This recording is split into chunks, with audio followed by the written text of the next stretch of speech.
Star-Spangled Banner.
President Roosevelt was concerned with human rights in the broadest sense. During 1940, stimulated by a press conference in which he discussed long-range peace objectives, he started collecting ideas for a speech about various rights and freedoms. In his annual message to Congress of January 6, 1941, he asked the people to work hard to produce armaments for the democracies of Europe to pay higher taxes and to make other sacrifices. Also, in memorable phrases, he envisioned a better future founded upon four freedoms, the four essential human freedoms, some traditional and some new ones. The four freedoms he outlined were freedom of speech, freedom of worship, freedom from want, and freedom from fear. As America became engaged in World War II, painter Norman Rockwell did a series of paintings illustrating the four freedoms as international war goals that went just beyond defeating the Axis powers. The painting went on a national tour to raise money for the war effort. After the war, the four freedoms appeared again, embedded in the Charter of the United Nations. The 8th grade students, class of 2030, have written paragraphs and created art focused on the four freedoms in honor of our veterans and first responders. The various artworks and writings are available in the hallway.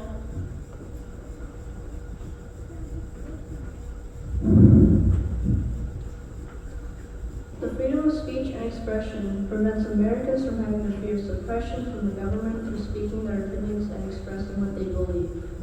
This freedom is essential for America because it gives people a chance to read and write what they so desire, and it gives people the right to have political opinions without being cracked down on by the government. Sometimes us American citizens take this freedom for granted, but we must realize that some countries don't have such freedom of expression. Veterans have fought for America, and therefore they have fought for our rights. The freedom of speech and expression is just one of the many freedoms our veterans have fought for, and we should come to our senses and be grateful for what they have done for us that we could have done for ourselves.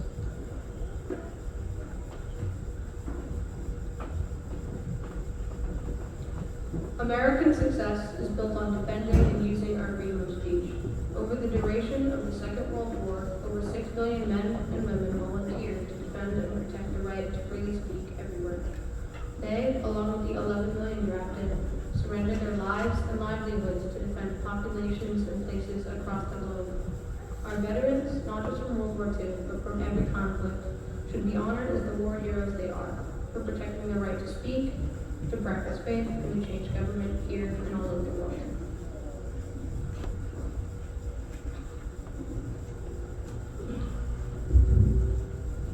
The freedom from want for some people can be a new toy or a sports car. However, for others, it's the simple want for food, clothes, and a roof over their head. The freedom from want is to have access to basic needs in order to succeed, not struggling. This is essential to being healthy and thriving in life. Veterans have given us this freedom by sacrificing their own wants and needs so we can have ours.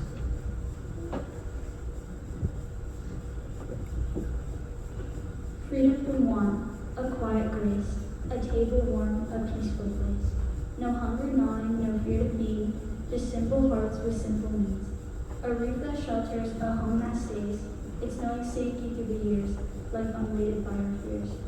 This freedom hums in daily tunes, the tea kettle song, the child that sings. It's not in gold nor the power at your hands, but hopes are being fulfilled from all across the land. They gave their days, their blood, their breath, to shield the world from pain and death. For every veteran's steady stand, freedom from want is held in their hands. For every veteran who sacrificed their time, we thank you for your service and the freedom of our lives.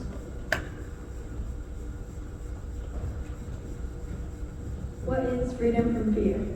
By definition, freedom from fear means no nation would be in a position to commit an act of physical aggression against any neighbor. But what really is freedom from fear? Freedom from fear is eating a family dinner without worrying about bombs or missiles. It is parents tucking their children into bed and sleeping soundly. It is waking up in the morning knowing that you'll wake up again tomorrow. Without this essential freedom, there would be constant stress, no democracy, and little expression. People would lose their trust in each other and our entire nation would collapse. Thankfully, people who work in the military and as first responders ensure that we always have the freedom from fear and keep our country safe. They have sacrificed so much to ensure that we don't have to worry about harm coming to our families and friends. We should honor them and all that they have given up to protect America. We do not have freedom from fear without our veterans and first responders. Thank you. Freedom from fear. Freedom from fear is the freedom to live, to breathe, to hope, to dream, to not live every minute as it might be your last, to not need to hope that there's a next or tomorrow, to not apologize to exist, to be human, the promise that I don't have to fear, the right that every person should have, the freedom to live, the freedom from fear.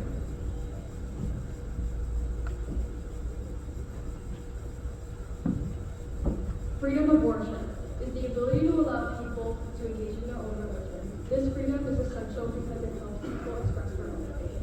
Veterans, as well as many people, use this freedom to be able to connect with what they have faith in, so that they can have hope when they need it the most. It acts as an encouragement, and if we weren't able to have it, some people wouldn't feel the need to find help if they didn't believe in a religion that someone else picks for them. We need this freedom. It's not an opinion or belief.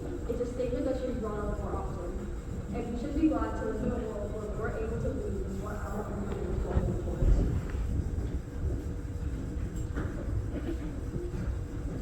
Freedom of worship is one of the most important rights that every person should have. People all over the world believe in different things, and everyone deserves a chance to choose what they believe in without fear of judgment or punishment. Whether someone wants to worship God, follow another religion, or have no religion at all, that choice should always be respected. Religion is something deeply personal. Each person should have the opportunity to decide for themselves what they believe in, rather than being forced into a certain faith. As they grow, people should make their own decisions about faith as they grow in life. Freedom of worship also includes the right to practice one's faith openly. People should be allowed to pray, read the Bible, or attend church without fear of being criticized or told to stop. Whether someone wants to choose to worship in public, in private, or not at all, that decision belongs to them alone. Being able to express faith freely is an important part of what makes a society fair and respectful.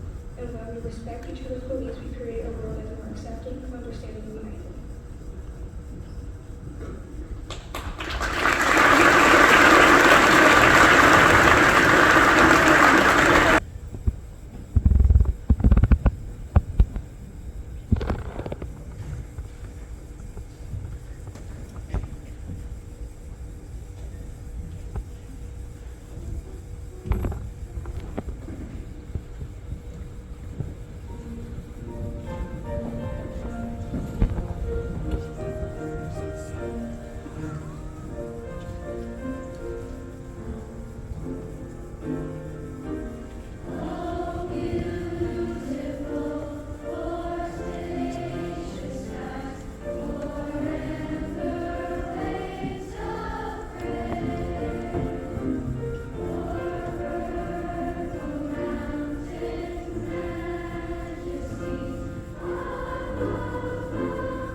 of the U.S. Marines, and Amy Campo of the U.S. Navy, to join us for the presentation of honors to Mr. Raymond Payer and Mr. Raymond Bernard.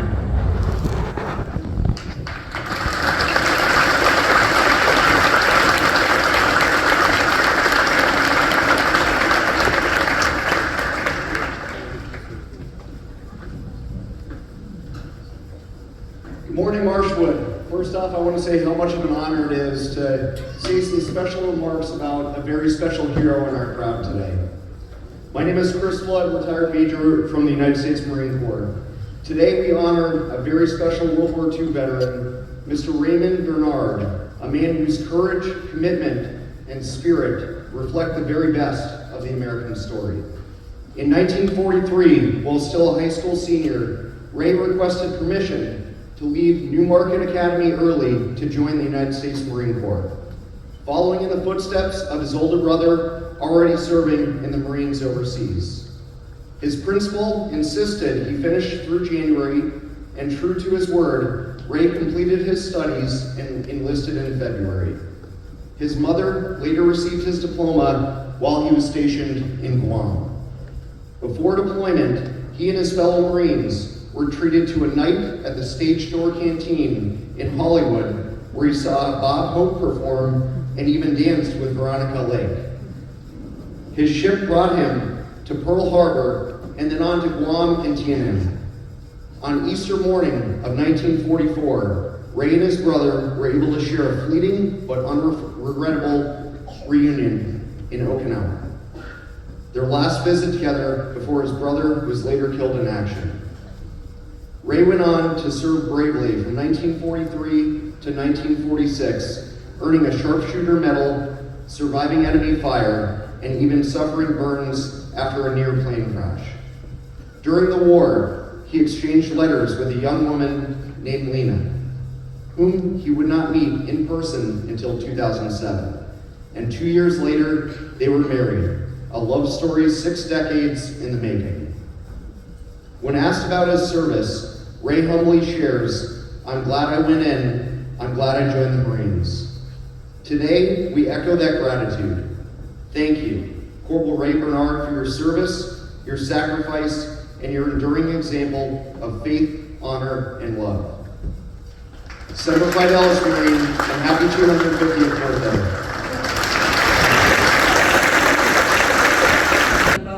Lieutenant Commander with the U.S. Navy. Today, I am honored to recognize World War II veteran Raymond Payer, a remarkable American and true hometown hero. Born and raised in Springvale, Maine, Mr. Payer was the second of 7 sons of Alfred and Alice Payer, every one of whom answered the call to serve their country, spanning 3 decades and 3 major wars. Joining the U.S. Navy just 1 week after his 18th birthday in 1943, Raymond trained in machinery at Wentworth Institute before shipping out aboard the SS Sumter, surviving near misses from German torpedoes in Torpedo Junction, also known as the Panama Canal. He later served on the USS Indianapolis, sleeping in a bunk near the anchor, and remembers 4 heavily armed Marines armored with fixed bayonets guarding cargo which no one aboard knew was carrying parts of the atomic bomb. He was dropped at Guam just days before the ship tragically sunk, the worst U.S. naval disaster in history. 880 sailors and Marines lost their lives and only 316 survived. After the war, he continued serving in the Merchant Marines, married his beloved Shirley, raised 7 children, including 3 who served in the military, and built a life of family, faith, and service. At 100 years old, Mr. Payer remains active in his community, volunteering, crafting beautiful works of art, and sharing his knowledge and stories with audiences from local schools to Strawberry Bank and even the Smithsonian Institute. His words remind us, "It was lonely in the Navy, but I enjoyed every bit of military life." Today, we thank you, Mr. Payer, for your courage, your service, and your shining example of the American spirit.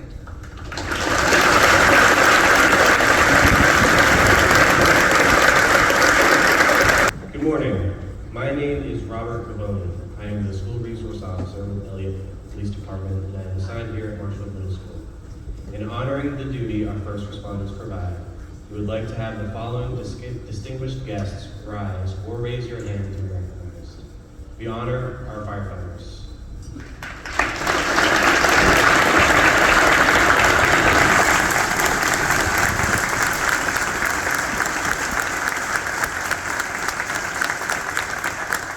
We honor our paramedics and medical personnel.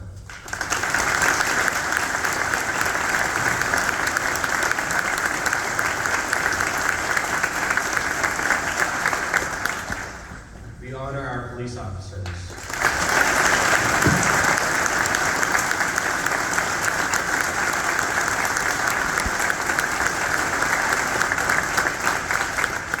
We sincerely thank you all for the protection you provide every hour of every day to keep our community safe and secure. We thank you for your service.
We each interviewed somebody important to us who has made a sacrifice. Veterans, first responders, family members, friends, many people have made sacrifices for us. We asked over 100 different people 5 different questions and then reflected on our learning. We will share with you some of the answers we heard, then a few students will share what they learned from being students of the stories.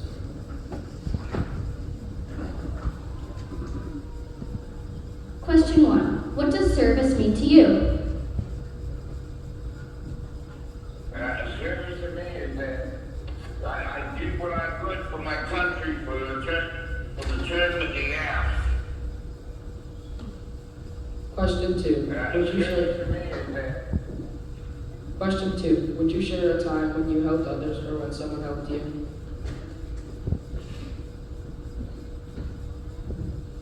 John, I try to find a way to help somebody every day. One of my favorite quotes is from Martin Luther King, and he said, "Each day you should ask yourself, how can I be of service to others today?" So I try to do that every day because it just, to me, it gives me a strong sense of fulfillment when I can serve others. Yesterday, I went to a homeless veterans shelter we have in Columbia, and talked to the people there about, is there anything that we as the military can provide? And we have a real homeless veteran situation here in the state. So that was what I did yesterday, and I found some way to get some military food that was excess over to help homeless veterans. So, it's just one thing I try to do every day. And I bet you do too, because your service doesn't have to be something big, it can be something small. Question 3. What motivated you to serve or help?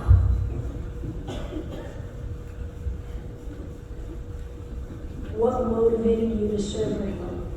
What motivated me was my love of science and helping people. I have always been intrigued by the human body and finding ways to help people. It is a rewarding career. Question 4. Why do you think it's important to remember and share stories like yours? I think it's very important to share stories of service because there are so many needs in this world, and it can help us feel more connected as a community to help each other out. So it's very important. Question 5. What advice or message would you give to young people today? What advice or message would you give to young people today? I would say, don't rush being a kid. This is a time where you don't have a lot of responsibility, and you may want to grow up faster than you should. But it's important to take advantage of the times that you have with your friends now and your family. But it's also important to be responsible, because the actions you have now will shape the adult that you become.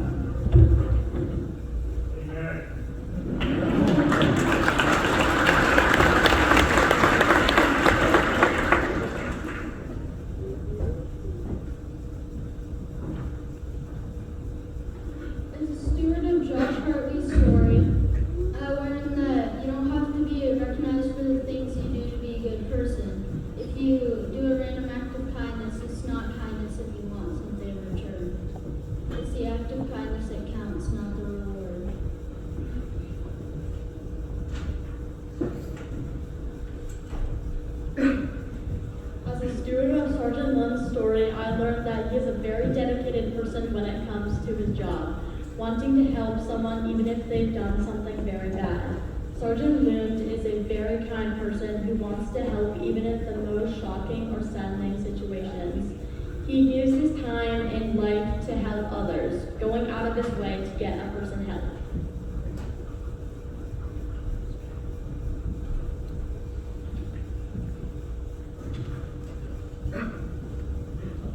As a steward of Danny's story, I learned that people are willing to give up their freedoms to protect us. In the military, people work day and night without rest to protect us. And even to this day, even after their service, they still fight for our freedoms. Thank you, veterans.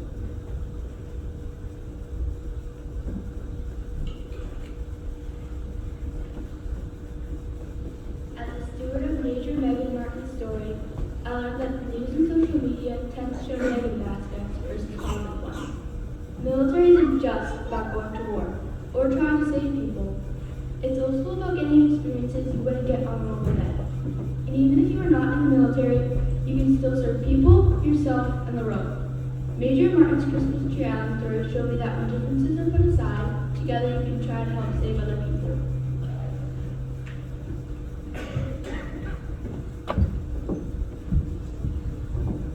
Steward of Joe Ryan's story, I learned that in his eyes, service means helping people that can't necessarily help themselves.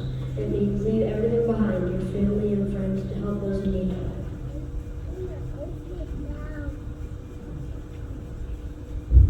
As a steward of Megan Blanchard's story, I learned that the smallest impact can make the biggest difference. If your neighbor is having a bad day, a small gesture like a compliment can make their day so much better.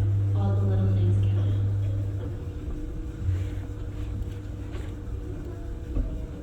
As a steward of Larry White's story, I learned that he was a firefighter who worked for many years. He is now retired. My grandpa says he chose to serve because he wanted to do something that could make a difference, that could help people in the community. My grandma told me the word service means to be able to help people in the community at their lowest point. Although he didn't mention this in the interview, he got an award for saving a 6-year-old girl's life. He does think it's important to share stories like his so more people are encouraged to help and make a difference.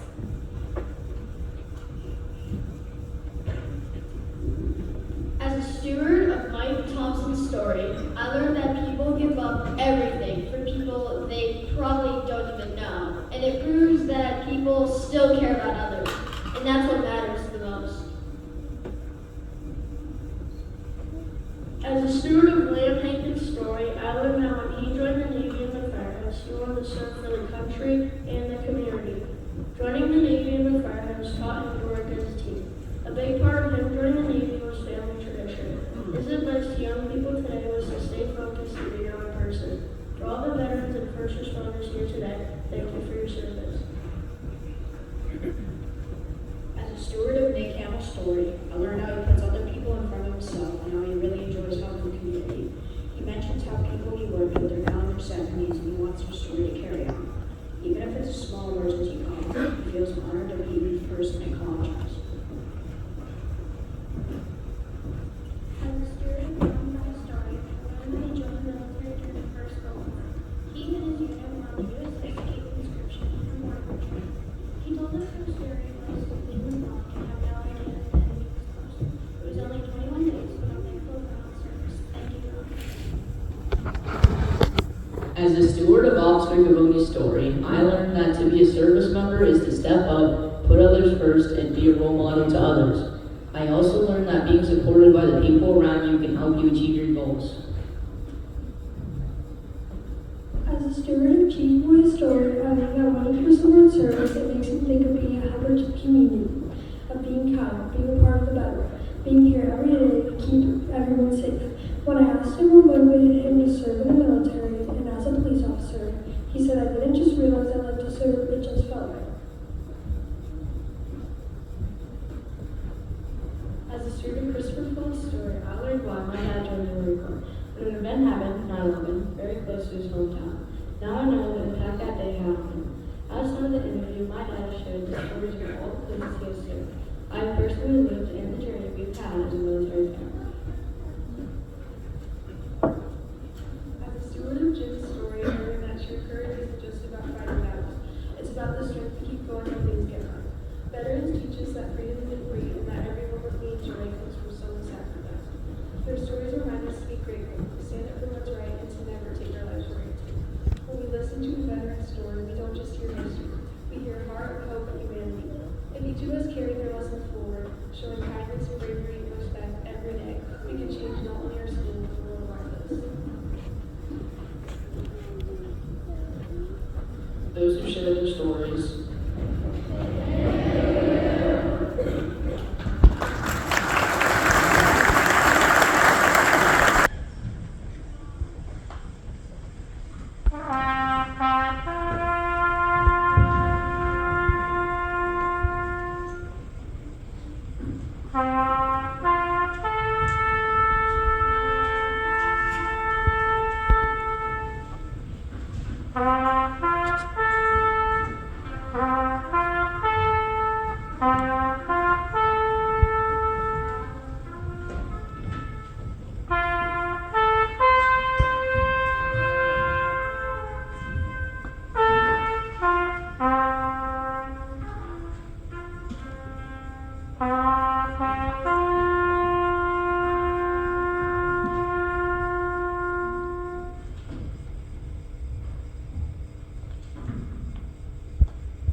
captains.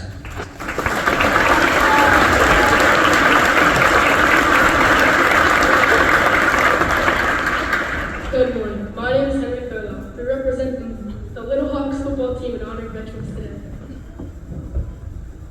Every year, the Little Hawks football team donates to the Peace Givers in an effort to raise awareness and offer appreciation in welcoming our deployed military soldiers home at any hour of the day or night.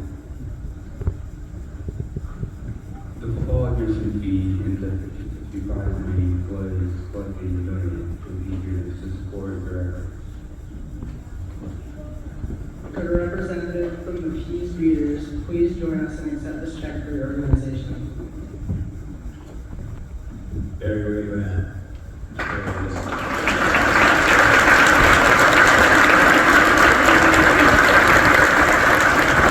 This one amongst the community gathered together $1,600 for the Thank you all for joining us. It is a true pleasure to share this assembly with you each year. I would like to first thank all of the teaching staff in the building for their commitment to create this assembly year after year.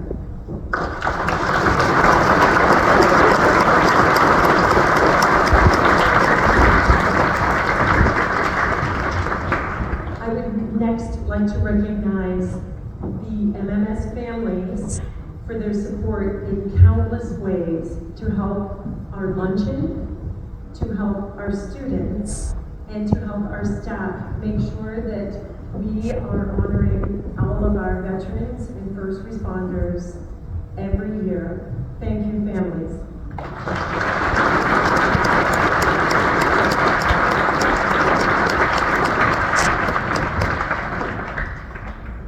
Our administration team, Principal Goulet and Assistant Principal Villian, thank you both for your support and commitment to our Veterans Assembly.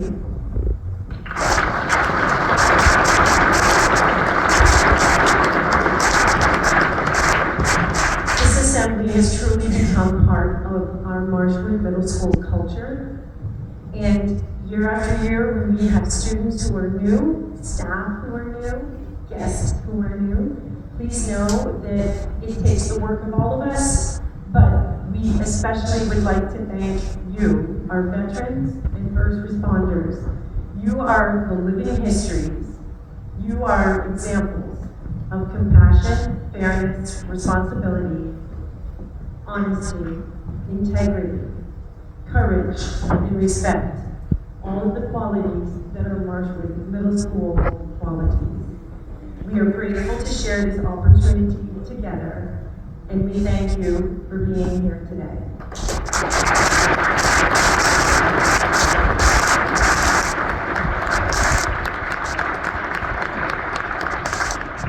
Before we end our assembly, I would like to extend an invitation to all of our guests to please join us for a full luncheon in our cafeteria. But first, we would like to dismiss our students